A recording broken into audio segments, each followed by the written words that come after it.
afternoon, guys. So I'm just going to cut to this real quick. I am about to go drop off the MR2 along with my wife here. It's time to get tint. So the white card needs some dark tint. It's never had it. It actually still has all the factory stereo symbols and stuff on it. It says theft equipped. Oh, this vehicle equipped with Toyota theft deterrent system. Ooh, scary. Oh, another thing, if you guys notice, one weird thing with Toyota MR2s is, and the Supra has some, but they literally have the VIN etched into every piece of glass on this car except the front windshield because it's been replaced. Some laminated thing that's made in Mexico right there's your first sign. So yeah, that's the only thing is, but I'm getting the whole way around, doing 20% the whole way around the car. I did 35 on the Supra, and it looks like it has fucking almost like clear windows still. I regret doing 35. I should have done 20. So I'm doing 20 on this one, especially with it being a white car. I think it'll really help it make it pop and just look a little bit better. So let's head on over there. I'm gonna drop it off in town here with a local builder, not builder I should say, but a local tinter and vinyl shop that I actually used for some of the first shirts I ever had made. Look, Ravy and Mommy. Hi. Say hi, Raven. She gets to go for a ride. Oh, and she's freaking out. So I'm gonna get in the car here. I gotta shut the rear deck lid real quick. Once again, Hux Racing, thank you very much for this. I love that thing. Boop. Done. Click. And let's get off. All right, guys, so I'm at the shop, dropping it off now. I take my car to Chad Ely Designs here in Waynesboro, so just dropping it off here real quick, which I just forgot my phone in the car because I'm an idiot. So yeah, the 20% all the way around, so it should look good when it's all said and done. I was just listening to something, I don't even know what it was, but now I gotta go up here front to my wife, but yeah, pretty excited about getting this done. He said there was a key drop, but I don't see one. Okay, I guess that's... I don't know. There's no key drop. I guess this is it. I'll drop it here. I'm hoping that I'll have to call him in the morning. 9 to 5. I'm hoping that's right. We'll find out really quick here, but now let's get back to my lovely wife who drove me. Say hi. Look at her. She's not even paying attention. She's just zoned out in her car. She's too busy on her damn phone. All right, guys, so I finally got the MR2 back, or 4x4, or whatever I should call it here at this point. I'm super happy. I'm gonna go ahead and list down below. Chad Ely, Waynesboro, PA, did a great job tinting the car. I went ahead and went with 20% all the way around. My Supra actually has 35%, and Chad did that back in the day. I've had zero issue with it. I think that was 2 or 3 years ago. Now, per usual, it does have some bubbles and stuff in it, and that had it also, and it freaked me out. Even puts a little piece of paper there's like, do not freak out, give it 3 to 5 days, especially with the cold temps. It's being a little wet and dreary here. If it's normally in the summer, he's like usually within 24 hours before you even pick it up. If he lets the car sit outside, that all works its way out. But because it's been so cold and wet here, it's a bit of an issue. But I think it looks damn good, guys. It's dark. It's definitely dark. You can still see through the car, like I can still see through and see some stuff on the other side. But inside of it too, as long as it's bright out right now, I mean, I didn't notice any issues. I didn't have any problems. I know that was like one of the big things people kept saying, like, oh, you won't be able to see, it's gonna be too dark. And honestly, I think it's okay. I guess the real test is when I drive it at night here coming up. But for now, it's good. I've also got the inside clamp right now because I would like to go out and go for a drive of the car. The only thing that sucks is you can't put the fucking window down when you have your windows just tinted. You gotta wait a couple days. Turn this damn mic again. So yeah, so let's actually take the car for a little drive here and let's have a small little talk. I need to catch up with you guys and actually go for a drive for once. All right, let's get this thing set up. Come on now. I do really want to put the window down right now, I'm not gonna lie. It is trying to drive me crazy. And yes, I know I'm not wearing a seatbelt. I fucking hate seatbelts with a passion. God, I love that noise. I hope you guys can hear that. By the way, these seats are comfy, but there's no lumbar support at all. That's the only thing I do not like. The seats are very comfortable in this car, but God, there is no lumbar support. So that's one thing I can kind of gripe about. So what I kind of wanted to do with you guys today is kind of go over like some of the things I love and hate about the car. I didn't want to do like a traditional like 5 things I hate about the car, but just kind of go over some things I noticed that I really like about the car, and then some things that aren't perfect in my eyes. So let's go start with some of the good and we'll end on the bad. I think you're supposed to do it the other way, but it is what it is. So first off, for me, the one thing I really like about the car is its discreteness. No one really cares about the car. What I mean by that is, unlike my Supra, when I'm driving it around, if I go to get gas in that thing, I'm guaranteed to have someone come up to me and want to talk to me.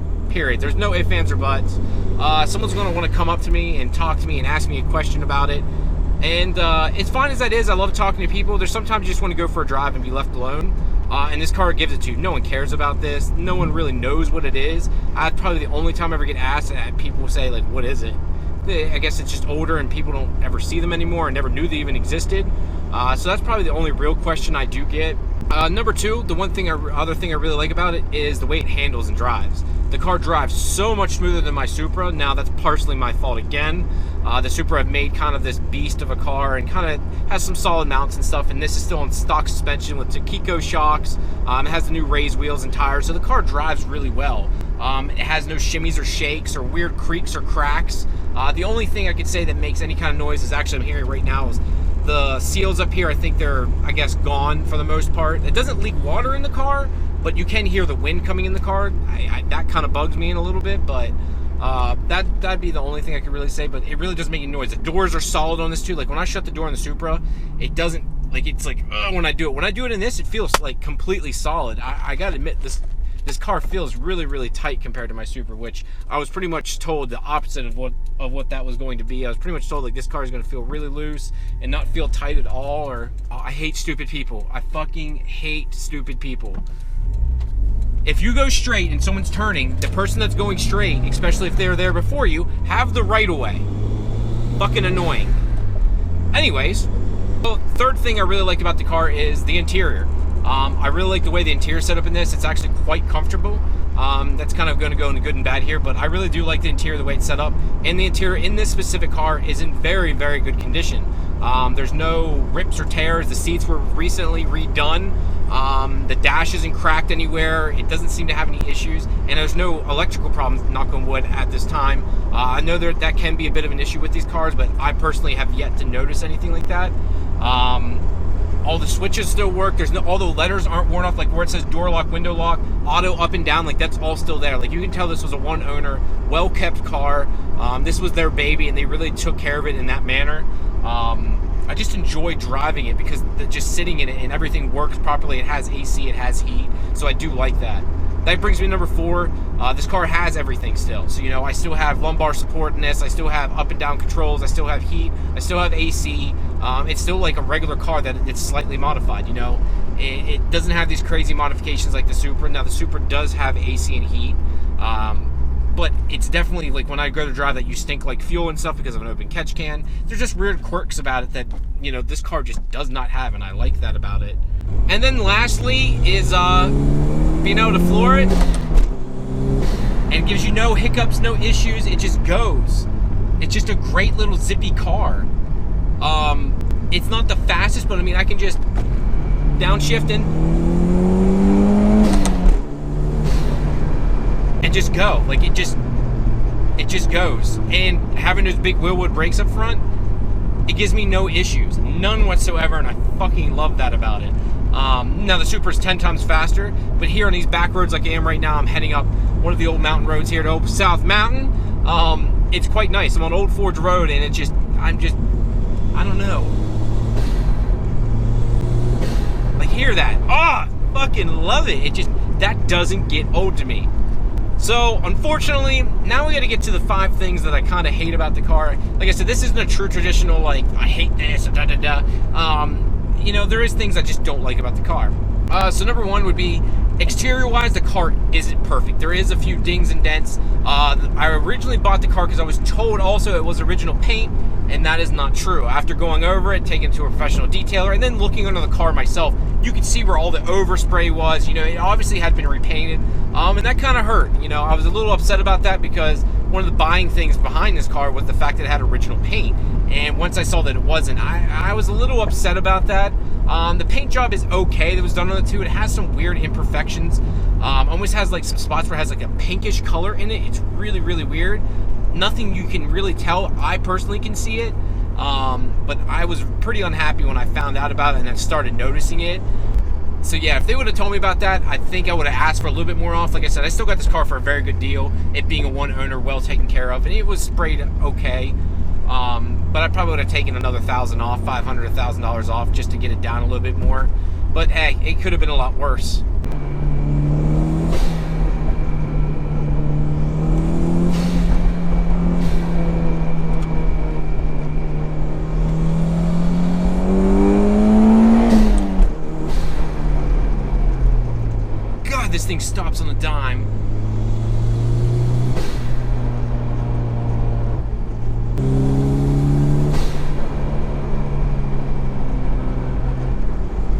this thing is...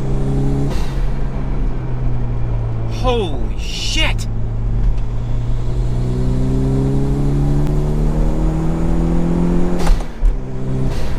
Woo! Oh, I love it.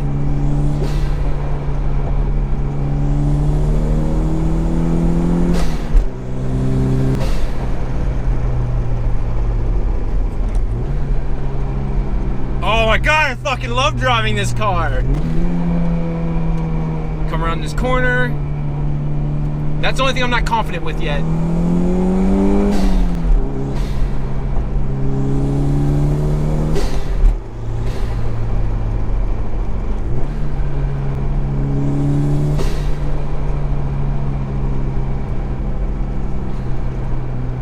Whew. Does make you clench up a little bit. I don't want to drive too fast. Like I said, I don't have a seatbelt on. Usually I don't have it on because I'm cruising around. If I am hammering it, I do put my seatbelt on to be safe for myself. Sometimes when we bang second gear.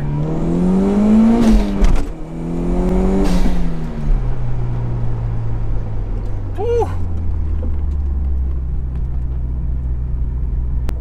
Pretty good. Let's put this on. You know what? We're putting this on. I just talked about all that. Let's put this on. Be safe, you know. You don't want to be stupid. I don't want to get in trouble. I don't want to get ran over. I don't want anything stupid. Something stupid to happen to me. All right. So let's get back to number 2, I guess, of what I don't like about the car. I guess it's some of the things it's missing. I don't have cup holders. Like, that's my biggest gripe. Is my Super is the same way. No cup holders, and for someone who enjoys driving it in long drives, I know people say it's about the driving experience, and it is, but I like something to drink, you know, something to have with me, like water or something. If my wife's with me, I can't settle on the seat. Usually that's what I do, or actually, in my CD holder, because you know how handy those are, I have this little guy, and I use this. This is a cheap plastic thing with a napkin at the bottom so it doesn't drip down the seat, and it's been pretty effective for the most part. It's not perfect, but it works, but I really wish it had cup holders of some sort. It's not the biggest deal in the world, but I do really wish it had that. Number 3 was, I don't really like pop-up headlights. I like the way this car looks, but I really personally do not like pop-up headlights. I don't think they look good. I don't like them when they're up. When they're down, it looks fantastic, but they just don't look good. And that being said too, most pop-up headlights are very poor in light output. Even the newest version of the Corvette, the C4 with the pop-up headlights, newest version that have pop-up headlights, let me make sure that's correct. It just had very poor visibility at night, and I didn't like that. And that goes along too with the dash here. The dash lights are really dim in this car. I need to go to LEDs. Just an old car. It has old car issues in that manner. Downshift real quick. So yeah, that's another little gripe I have. I'm not sure if I'm on 3 or 4 now, but I don't really have a whole lot left to say. I guess one other thing I really would say, good lord, what the fucking skunk in the road. Now, good night. No wonder it stunk back there like high heaven. Welcome to the hillbilly hell I live in. Another thing I guess I would really say is the fact that getting parts for this car. There isn't this huge plethora of parts like you would think there is. Now, there is the exhaust, the intakes, these little bolt-on things, but the big power that these cars are now being seen that can be made, there really isn't much options. You have full race manifold or DOC race. That's it. You get 2 companies to pick from. There's only 2 companies that really make a true tubular manifold. You guys could probably correct me on that. There's probably some Japanese companies or some smaller stuff. But here's Americans. You either see someone with a full race or a DOC race manifold. That's just what everyone goes with. My personal opinion is the top mount DOC race is by far the nicest at this time. It's a Schedule 40 manifold. It has good quality to it. But unless you're doing small bolt-ons, there's not a whole lot. And going along with that, this motor is stout, but it's not a 4G63. That's what I usually compare everything to. This is more like an SR20. It can make a decent amount of power, but around the 400, like 375, 400 wheel horsepower mark, that's it. You don't want to go much further than that. You usually tend to run into some issues there. The pistons aren't as strong. I thought it would be the rods, but it's actually the block or not the block, I'm sorry. Well, the block has another issue there too, but it's the piston heads and stuff, the weak point. The block in itself too is a little bit weaker. Now, it is said that the Gen 3 is the strongest of them all. Is there any proof behind that? No one has really said that, yes, this is 100% stronger. That's, people say it is. what most people do if they go for big power is they take a bottom end from a 5S FE, which is a 2.2 liter motor found in the Camry, Celica GT, etc. Use that for a bottom to get a stroker, and then put a 3S GT head on top, and they are supposedly much stouter. Now you have to build you have to replace the rods and all that stuff, and the piston heads and all those good things, but it allows for a lot more power in the long haul.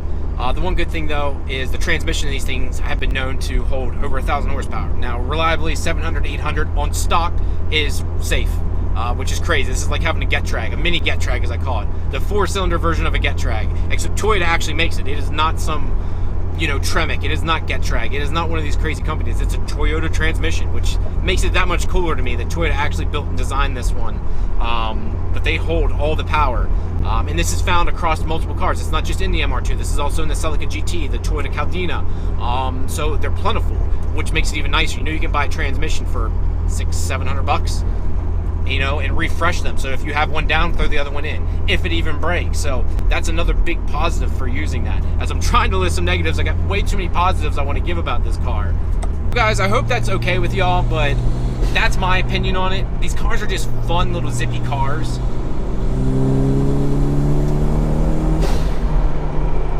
I guess the last thing I could say is a bad thing. I do got a little weird rattle back there. I do need to get like an aftermarket exhaust. TCS, I need to hit you guys up. Need to get hold of Ty. It does have issues with the motor mount. So it's a known issue. There's 3 motor mounts on this, and they're known for going bad. So I'm pretty sure there's 3 mounts on this. Like 90% sure. And they wear out really easily, and that's how guys break downpipes all the time. So if you ever look up a 3-inch downpipe for one of these cars, you'll notice they come with a downpipe bracket, or you can buy it separately. Because there's so much movement with the exhaust and everything, they tend to crack. Even if you buy a nice quality Burke, they just tend to crack over time, just from movement, doing the shit I'm doing. Now this car does have that bracket on it, but I can feel the movement. Like when I'm letting off and stuff, it is definitely moving a lot more than it should. And this car needs to get urethane mounts, but it's just a known issue they have. I mean, you literally take them out and you can see like they're literally ate away. Like there's nothing left to them. I've never seen anything like that for a motor mount. Like I know motor mounts wear out, but not physically. Like the metal ring is gone, the rubber has like dissipated. Like it's insane how bad it can wear out in these cars. All right, guys, I'm gonna head back to the house here. I'm gonna have a little bit more fun yet tonight. Thank you very much for tuning in. Do me a big favor, go check out the store down below. I got a bunch of hats, shirts, all sorts of shit in stock. I'm doing cheap shipping right now. Just because this is going to be a fun day, let's do this. If you stay to the end of the video, I'm gonna give you 20% off. We're gonna call it, I did a fuck it Monday, let's do it a Wild Wednesday. We'll call this a Wild Wednesday into Thursday, 24 hours, 20% off anything you order, everything. So if you order 10 shirts, 20% off all 10 shirts. So guys, thank you very much, and I'll talk to you later. Peace!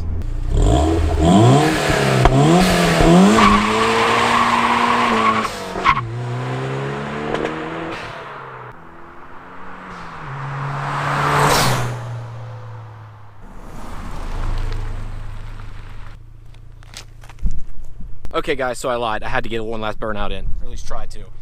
Yeah, that car shimmies and shakes like a motherfucker, by the way. Holy hell.